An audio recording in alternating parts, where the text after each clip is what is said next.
Hello, it's Declan Costello here, editor of ENT and Audiology News. I'm joined today by Taran Tatla, who will be known to many of our readers in the UK and abroad. Taran is just about to take on the presidency of our national body, ENT UK. Not a small role, and something that we will look forward to his leadership during. Taran, it's very nice to see you. Thank you for joining us. No, nice to be with you, Declan, on this sunny day. Thank you for the invitation. Looking Pleasure. forward to We're chatting with you. talking, yeah, we are indeed. We're talking on a very, very warm day. I'm in a non-air conditioned clinic room, which is pretty sticky, I can tell you. Listen, tell me about your career path into ENT. How did you end up where you are? So I went to undergraduate, went to University College London, to the med school there. I graduated in medicine in '96. As an undergraduate, got to go to the Royal National Ear, Nose and Throat Hospital, and we had at the time 6 week block, which was a mix of ENT, ophthalmology, and general practice. But got to see some phenomenal figures in ENT, and some of them stood out. Individuals like David Howard at the time. Didn't think that ENT had made an impression, but enjoyed that block. I did an intercalated BSc, which was around sort of developmental biology, embryology around the face, and structures of the face. Time in the lab looking at bone morphogenetic proteins and in situ hybridization. But I really enjoyed that year, and then finished my degree thinking, well, I've enjoyed everything. I don't know what I want to do, maybe a bit of pediatrics, maybe medicine. It was a time when you got allocated into house jobs, and I got a busy rotation at Hillingdon Hospital, so 1 in 3 then still, in general surgery. And again, had some interesting um, seniors, mentors, I guess, who set the scene for surgery as a possible career. Peter Mitchener, who was a general surgeon, colorectal surgeon, and he showed me how to tie a knot. And it was the first time I thought of surgery as a career. A surgeon in the middle of the night taking time out for me to say, hey, as a houseman, come and do this. And then I went on, did some medicine, which I really enjoyed, and then did A&E, and then got onto a surgical rotation, which was quite comprehensive, basic surgical training and rotation, covering plastics, neurosurgery, orthopedics, a year of general surgery with vascular, everything but ENT. And I enjoyed all of those things, working at Royal London and Barts with and Basildon. And I thought, well, which of these specialties do I go into? One of my colleagues, Arvind Singh, who you probably know, is a laryngologist, had been doing ENT during his core surgical training, or those basic surgical training years, was having a really good time, and was telling me that I should try ENT, which I did. And I didn't look back. I did 6 months in a fellowship position before I took on an SHO job. So I'd done 4 years of basic surgical training, but had a really good time in ENT, realized that a lot of the skill sets that I was learning and enjoying in plastics, in neuro and general surgery, that it was all there in ENT. And luckily got onto high surgical training rotation, North Thames, which was full of great trainers, great hospitals to go to, learnt lots. And that was my sort of route into ENT. Yeah. No, I mean, did I hear you right? Did you say you had 6 weeks of ENT at the We RNTNE? did, yeah, I mean, six that's weeks of unheard ENT. of. That's unheard of in medical school these days. I mean, if you Yeah, get 4 days these days, you're lucky. it That's extraordinary. was a different I did a time. And it, fortnight. I did a fortnight at Charing Cross, and I had Ian Mackay and people there, which I mean, again, really inspirational. But we still only had 2 weeks. 6 weeks is amazing. yeah, it wasn't just ENT. So we had, like I said, a mix of sort of Right. Oh ophthalmology yes, of and course. general Yeah. practice, Yeah. but they were sort of kind of complementary experiences. Yeah. And but it was a time that was the undergraduate. We had ENT in the undergraduate curriculum, Yeah. and it was an opportunity of seeing a specialty that you don't really now get exposure to unless you go into, as a postgraduate, Yeah. as you No. finish your medical training. And No. so it's sad, but we need to go back there and sort of rekindle some of that exposure.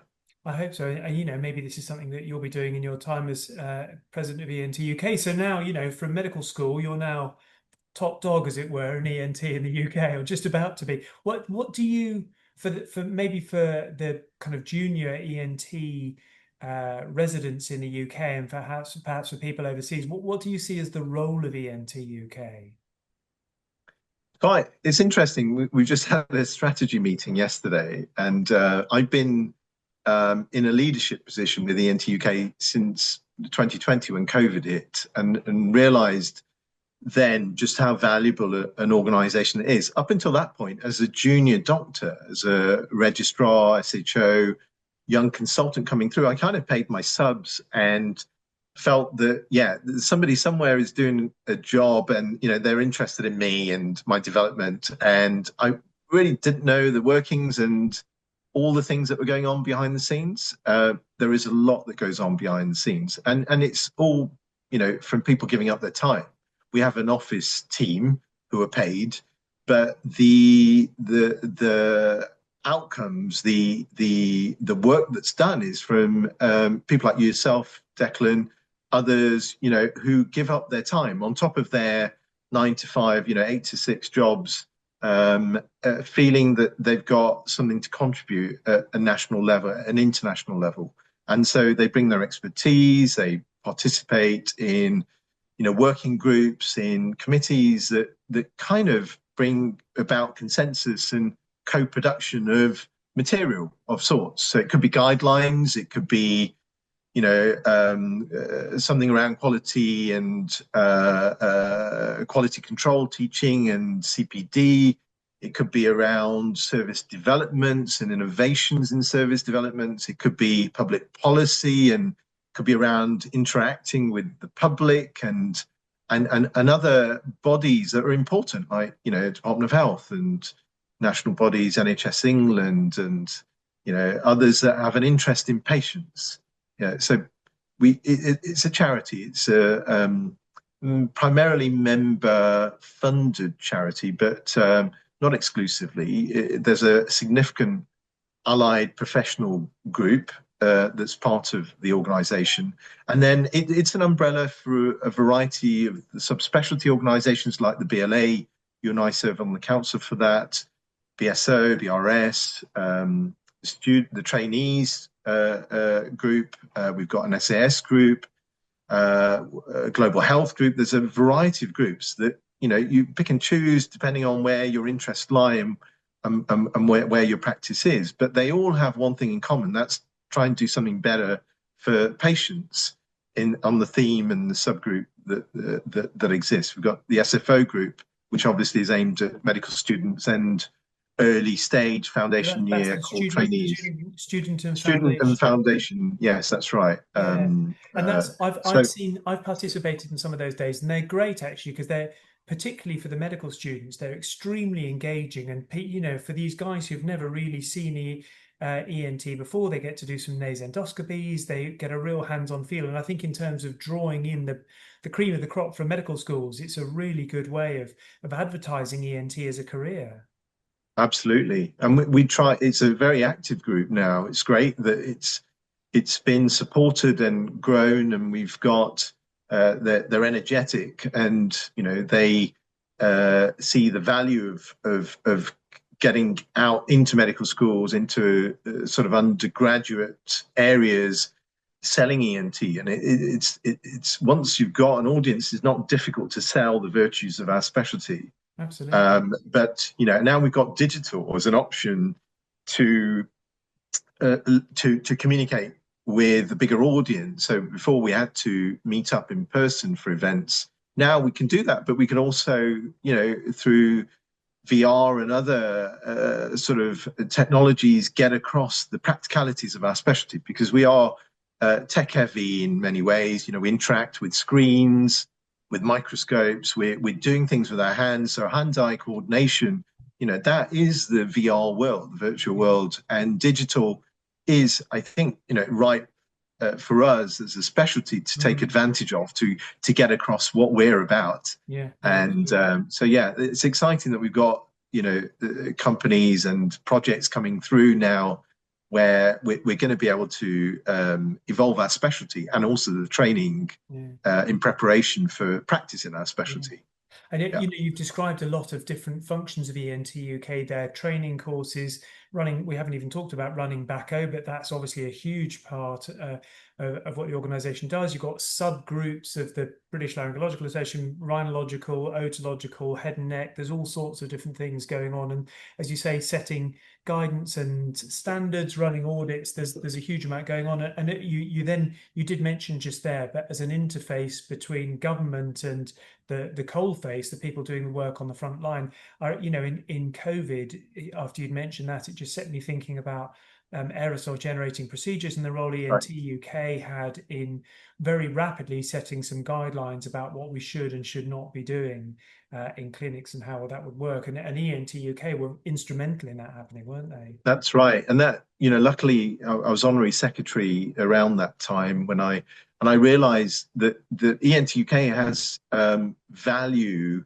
significant value in sort of public service in the United Kingdom, but it's so much of an influential organization around the world that people are looking and seeing the content and the material that it produces and applying it to their own populations. Mhm. Countries like Sri Lanka and others, their whole populations, they're adopting guidelines and other things that are Yeah, coming out of, ENT UK and its subgroups, which yeah, is great.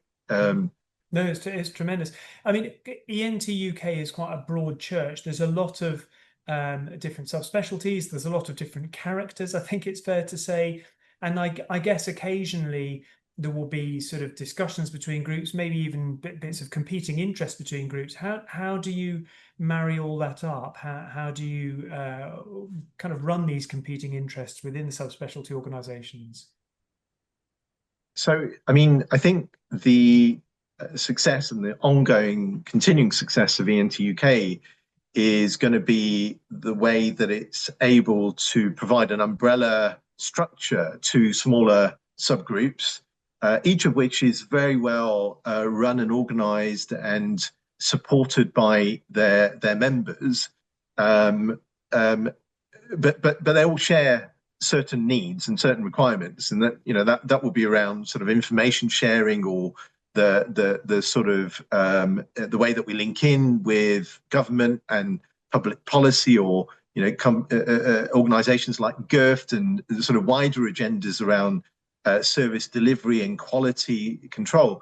And that's something that I think ENT UK, having that broader view of the specialty, is very well placed for. The subgroups represent themselves very well, and they should be allowed to be the voice for the individual subspecialties. And I think how well we get it right is determined by the relationships that we forge between ENT UK as a sort of umbrella, its memorandum of understandings between those groups, subspecialty groups, either those that actually sit with their finances in ENT UK or those like the PLA where there's a separate charitable arrangement. And I think ENT UK is very respectful of the efforts and the energy that each of the subgroups have, and wouldn't want to be disturbing that. That's the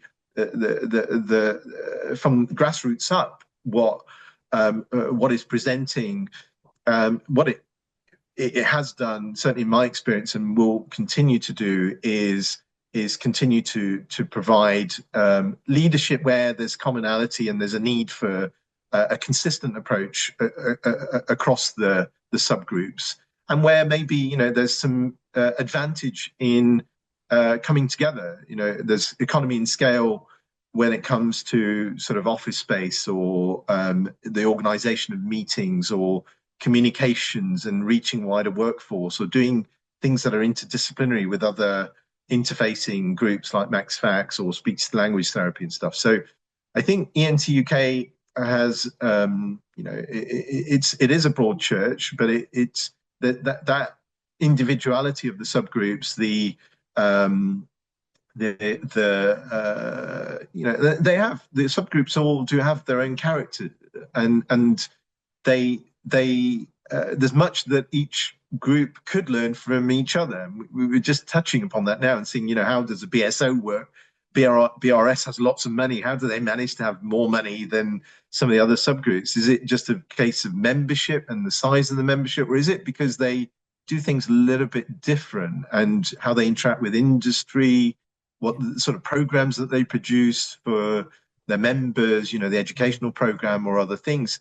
So I think this is where ENT UK probably could play a role in just linking up the presidents, linking up the members from the subgroups, Yeah. and providing a sort of home for them all, I guess. Absolutely, Yeah. yeah, yeah. No, it's quite a disparate group, but sort of at the same time fairly cohesive. How long is your presidency for, Taran?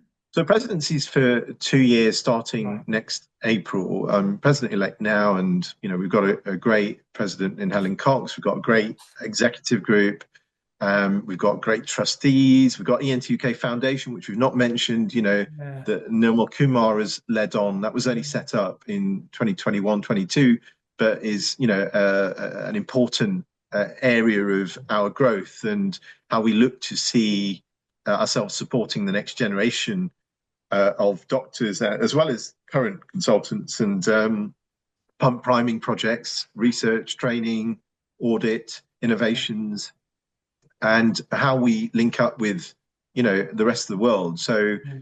um, yeah, it's 2 years as president, and then there'll be a year of sort of past president, and it's exciting because we've got BACO coming up next year.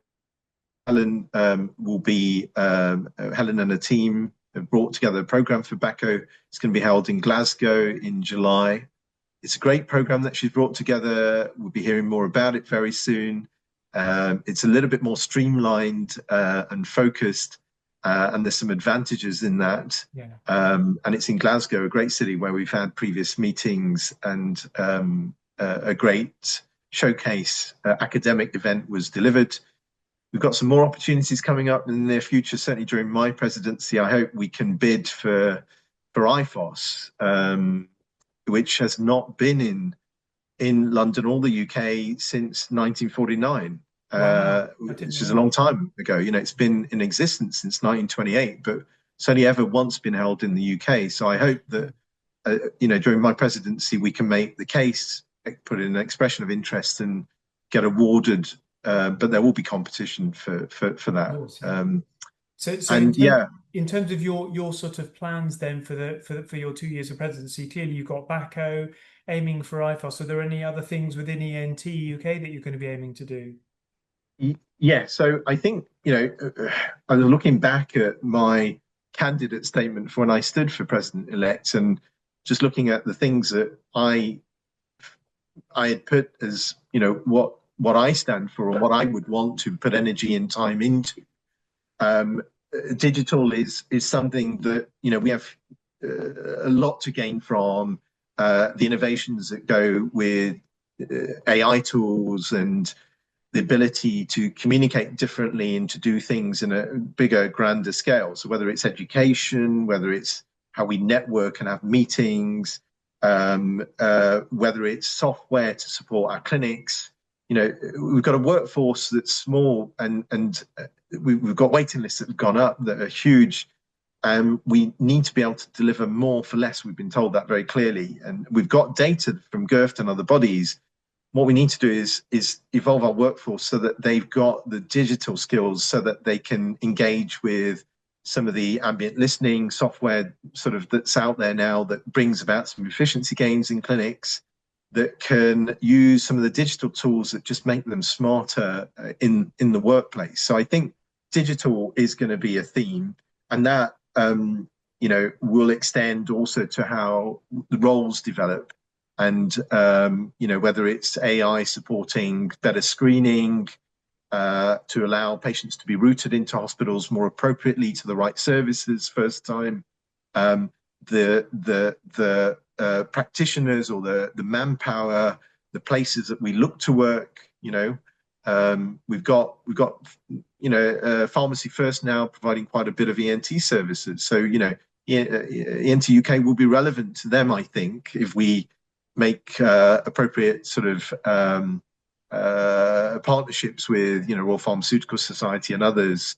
I think, we've got to be doing more as a multidisciplinary team and evolving the team suited for the needs of our environment. And I think that's kind of what I put in my president-elect statement, that, digital, our manpower, the various roles that we have of practitioners, supporting them in their development, courses for nurse practitioners, courses, that are suitable for people that augment the services that we offer. We're not going to train huge amounts more of ENT surgeons, but we could be supported by GPs with extended roles or others. The other thing I would like, and we talked about this yesterday in our strategy meeting, is more patient-public involvement and engagement. And I've written a number of grants over the years, and it always was the first thing that you had to consider was whether your grant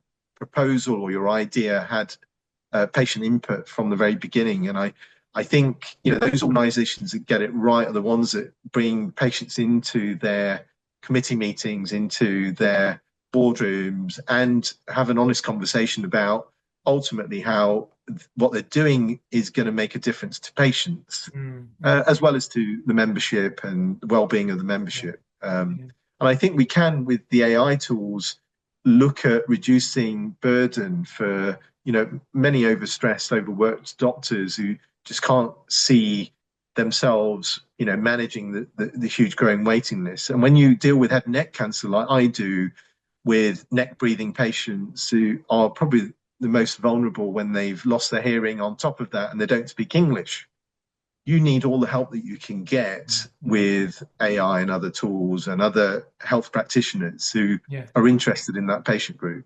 Yeah. No, absolutely. No. Well, look, Taran, we'll wrap up. Thank you very much indeed for your time. I wish you all the very best. So it's April 26 until April 28. Is that that's your term? That's right.